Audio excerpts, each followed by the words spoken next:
Parem as máquinas. A gente ouviu na semana passada que a Netflix está comprando a Warner Bros. E isso chacoalhou o mercado de entretenimento. E a gente quer falar no vídeo de hoje sobre as implicações que isso tem para o modelo de negócio da Netflix, que outros players que já compraram empresas mais centenárias e o que a gente pode tirar de lições para o mundo da inovação. Vem comigo que hoje o vídeo está demais. Roda a vinheta.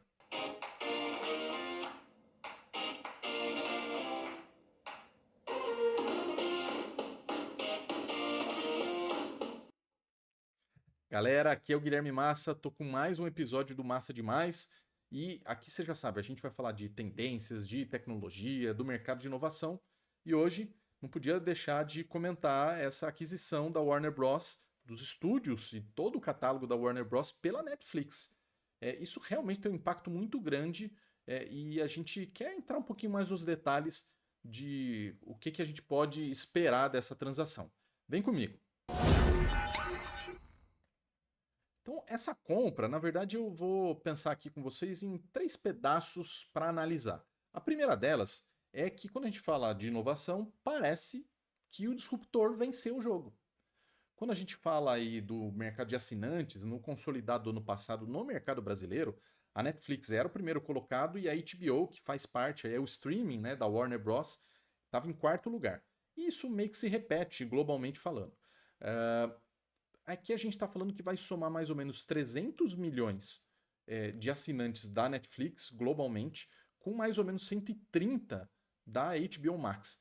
Cara, isso vai deixar a Netflix, que já é a primeira colocada, com uma vantagem muito maior, mas não só em número de assinantes, ou seja, receita bruta na veia, mas também vai permitir que a empresa extrapole o seu modelo de negócios, porque começa a sair só da publicidade e assinatura para ir também para disputar salas de cinema e outros derivados que isso possa ter, como licenciamento de produtos e tantas outras coisas que os estúdios tradicionais de cinema já estão acostumados.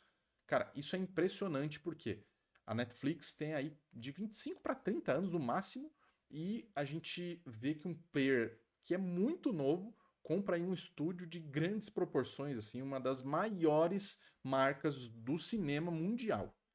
E quando fala de marca de cinema, cara, é uma coisa realmente de outro mundo.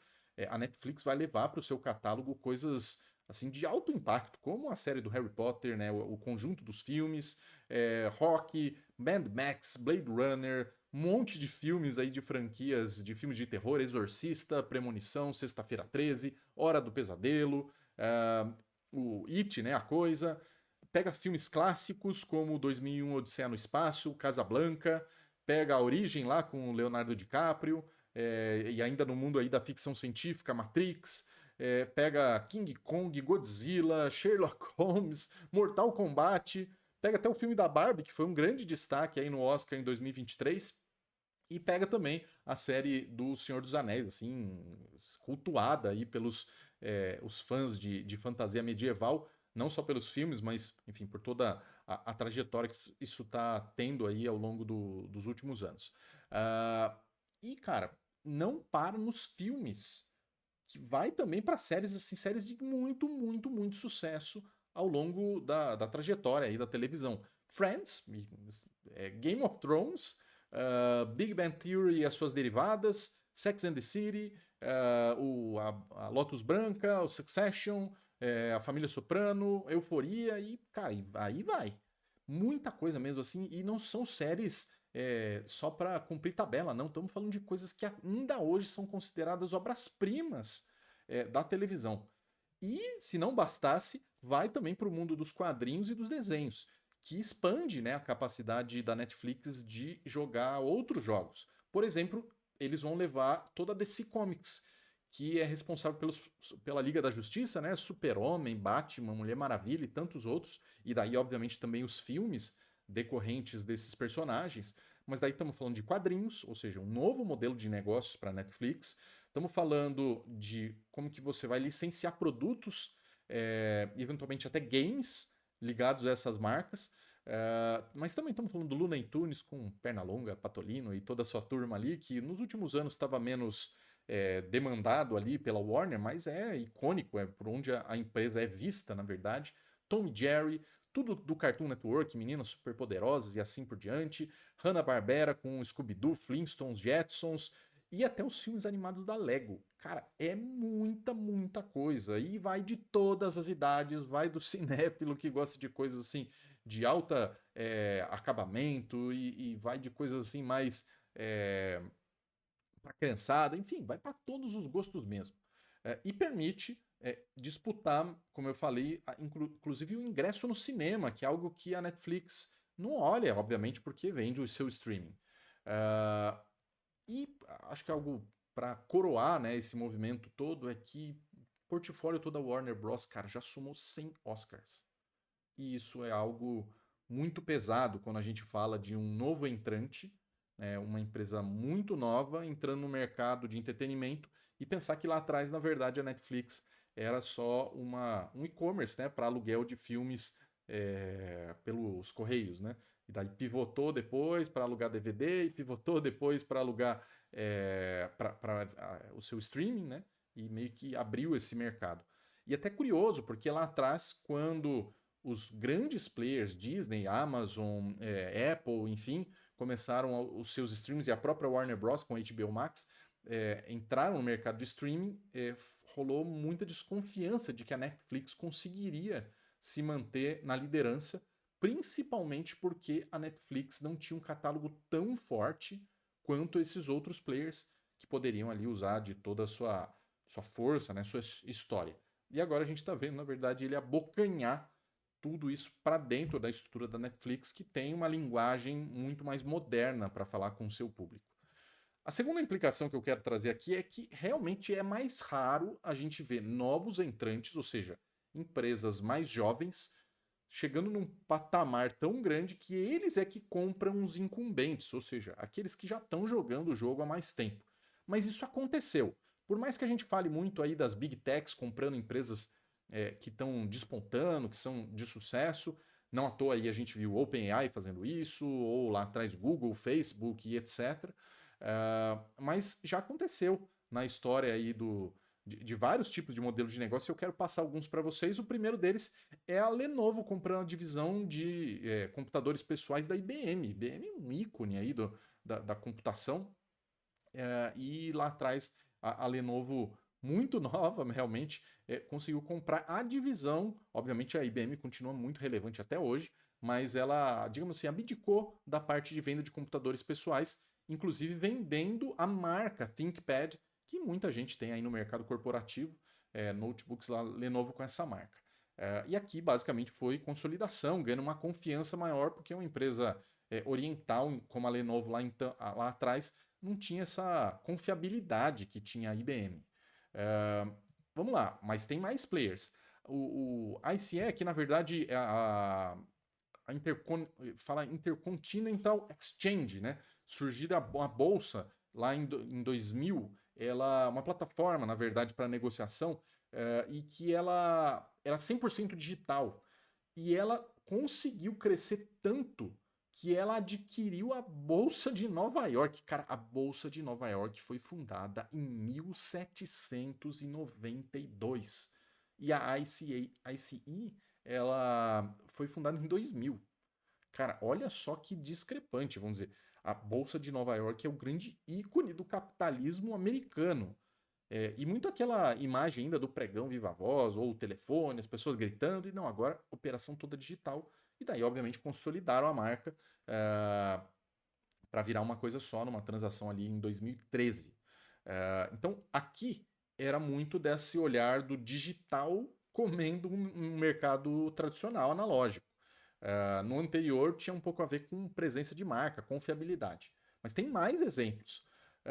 No mercado americano ainda, a GoPuff comprou a Bevmo. São empresas que a gente não conhece muito a marca aqui no Brasil, elas não estão presentes aqui no nosso território, mas estamos falando aqui da GoPuff, uma empresa de 2013 que apostou numa tendência chamada do quick commerce, né, do delivery ultra rápido, que aqui a gente começa sim a ver os grandes varejistas, o iFood, os players de entrega, né? E comprou a BevMo, que era uma loja de bebidas na costa oeste dos Estados Unidos, fundada lá em 94. Ou seja, estamos falando aí de praticamente 20 anos de diferença da idade entre essas suas marcas.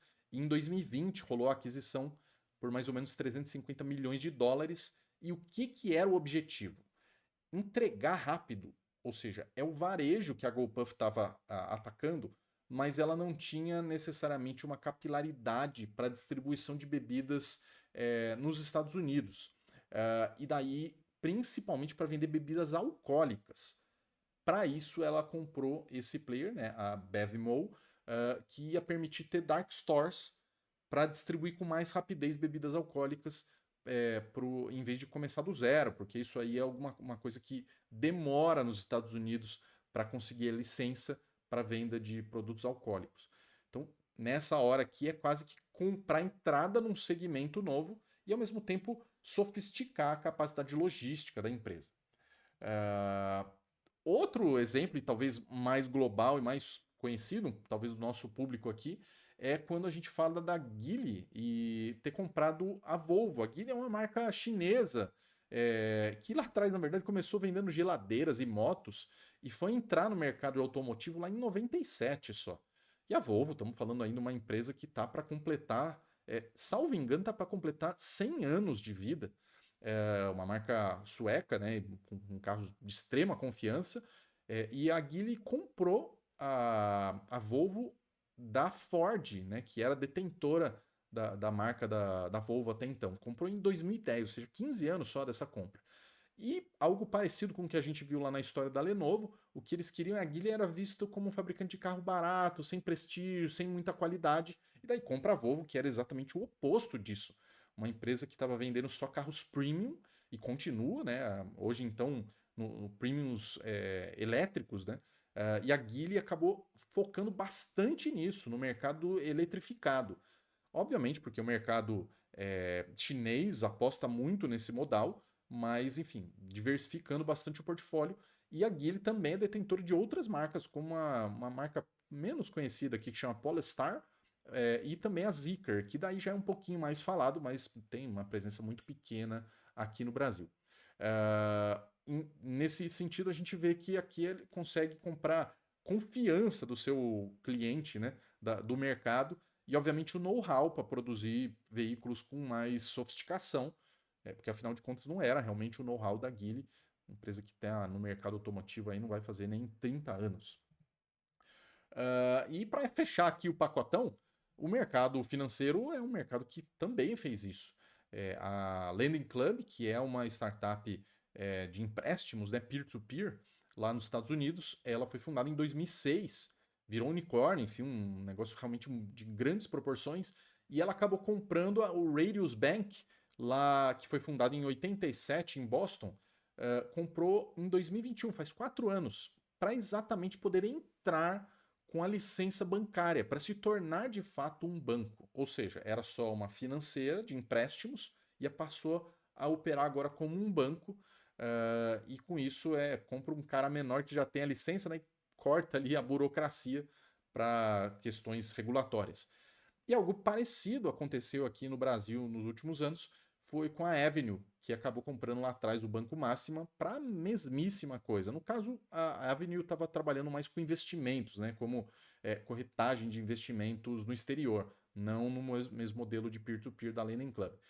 E recentemente a própria Avenue foi adquirida enfim, por um grande banco, e você vê aí como esses movimentos eles são muito dinâmicos, e o mercado financeiro ele até está acostumado com essas fusões, mas não está muito acostumado não quando a gente fala de grandes operações.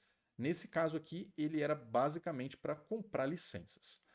E com isso a gente tira uma boa lição, que é os disruptores, muitas vezes eles vão acabar lançando mão dessa aquisição para fins muito diferentes, e é importante ter em vista isso na nossa estratégia.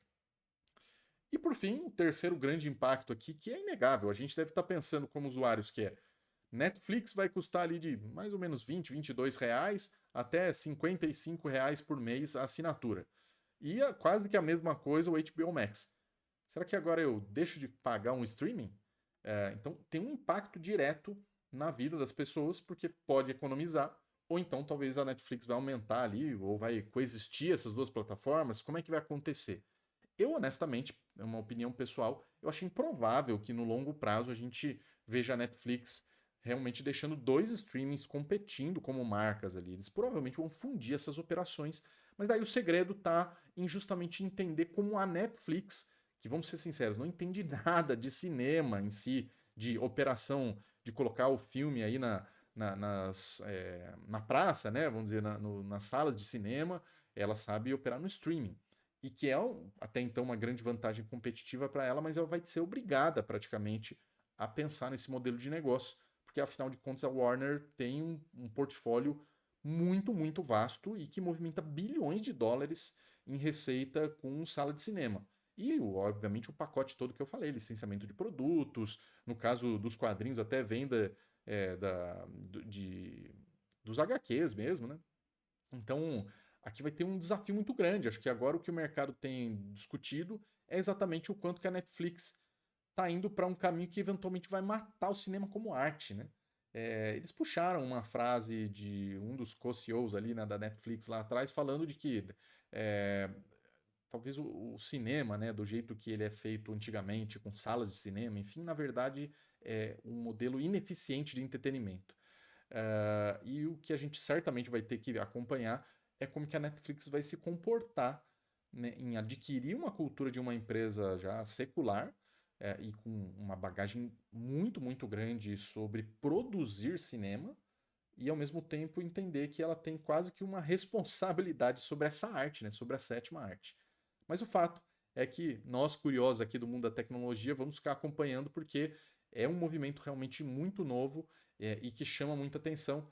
E certamente a gente espera que o público possa ganhar com isso, tendo mais acesso aí, muitas séries, muitos personagens, muitas marcas icônicas e que talvez a Netflix tenha um fôlego maior de colocar isso na rua repensado, né, transformado e talvez competindo mais de igual para igual com players como a Disney, por exemplo. Esse aqui foi o episódio de hoje, espero que vocês tenham gostado, e aproveito para reforçar que eu acabei de lançar, né, na semana passada a Keep Skilling, e daí nas próximas semanas eu quero também aproveitar intervalos aqui para a gente falar sobre o mercado de educação e inovação. Um grande abraço e acompanhe os próximos vídeos aqui do canal.